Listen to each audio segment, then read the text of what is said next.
was. He said, I didn't become the King's first minister to preside over this dismantling of the British Empire. To apply that in a very different context, I didn't become member of Pittwater in order to preside over the dismemberment of Pittwater Council. So please know that's the position I come from.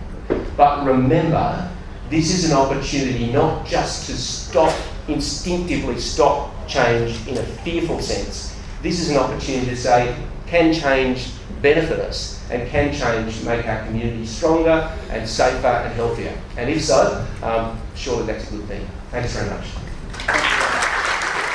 I'm very interested to hear Rob Stokes quoting Winston Churchill. I thought he might have quoted, for example, the price of freedom is eternal vigilance. Because, quite frankly, the process that the New South Wales government has entered into gives no confidence whatsoever. It's one of the worst, most ad hoc sort of processes I've ever seen. Not only that, it sort of mirrors the changes in the planning laws, something of great interest to the Minister. Sorry he's not here for some of these comments, but I hope they're passed on. It was a privilege to have him, to mentor him a little bit. He's gone his own way. I'd love to mentor him a bit more tonight. What I'd like to say firstly is that what the New South Wales government has said in its planning laws is that from now on, because we have to accommodate a huge population increase in New South Wales, we have to bring in this draconian sort of system, which is basically a shotgun approach to everything, from development right through. What we're seeing in local government is just a microcosm of what really exists in the whole planning exercise. And what they really want to say to us is we haven't got time for the niceties of individuals. I thought, once upon a time I was in the Liberal Party, I thought that they looked after liberty of the individual and that sort of thing, and they looked after communities and they looked after environment.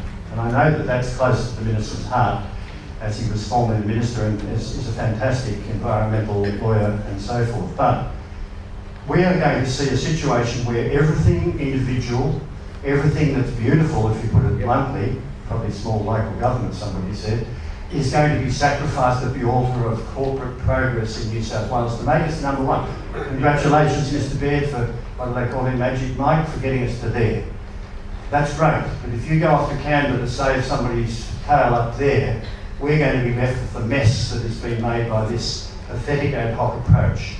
That is, economic rationalism left wild eventually becomes ultimate high-rise and the destruction of areas because we can't stand in the way of it. Because we know, unfortunately, that we're stupid people in a broad sense, that greed and stupidity go hand in hand, and the people come up with systems. They want to simplify, dumb down the system, and that's what it's all about.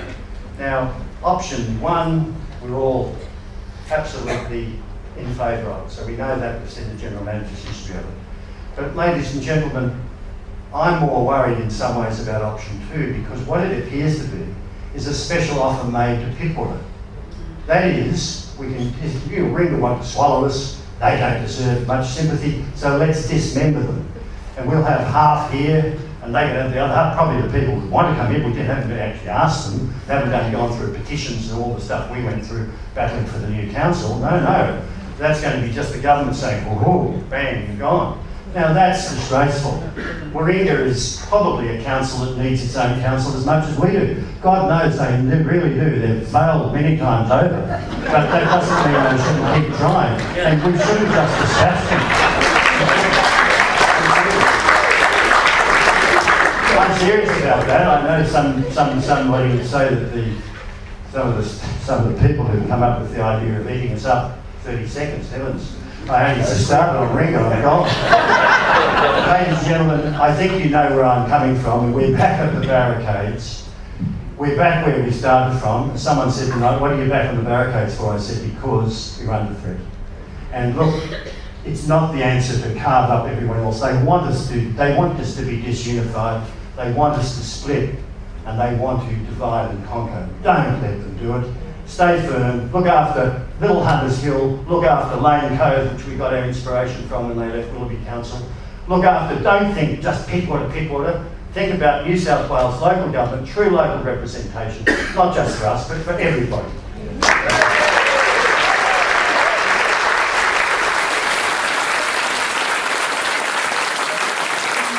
I've only got three things to talk to you about. Firstly, the fact that we feel threatened. Secondly, we're angry. And thirdly, what are we going to do about it?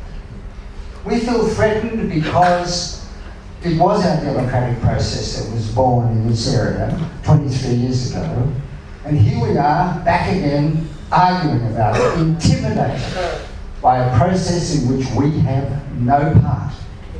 The human community values were not mentioned by Rob Stokes, nor are they contained in the briefing papers to IPART. So we're angry. We're not just threatened, we're angry. We feel we've been betrayed. I feel we've been betrayed by the politicians. We're on a process with IPART which is a sham. It's an absolute hoax. It has nothing to do with our voice. We were not consulted in the putting of IPART together. We had no say in the outcome. That's terrible.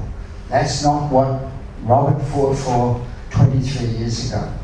I'd like to put the motion to the meeting that there be no change to Pittwater Council or to the boundaries without community support. Do I have a second to that motion? I have a second. Right. Harvey, thank you. Okay.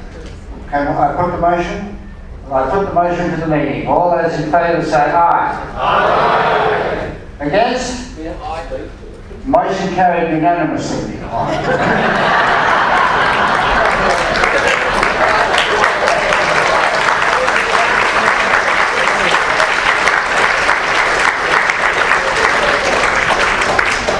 Very frustrating when the people don't have their say. Look, one speaker said the process isn't about us. It is about us. It must be about us. We would not have health services at Mona Vale if you people hadn't stood up and fought for 10 years to get them. We would have buildings like they have in DY if Robert and the rest of all of us hadn't stood up, if all of us hadn't had our say. And this motion is a beauty because it says there must not be any changes until you've had your say. It's spot on. I support it absolutely.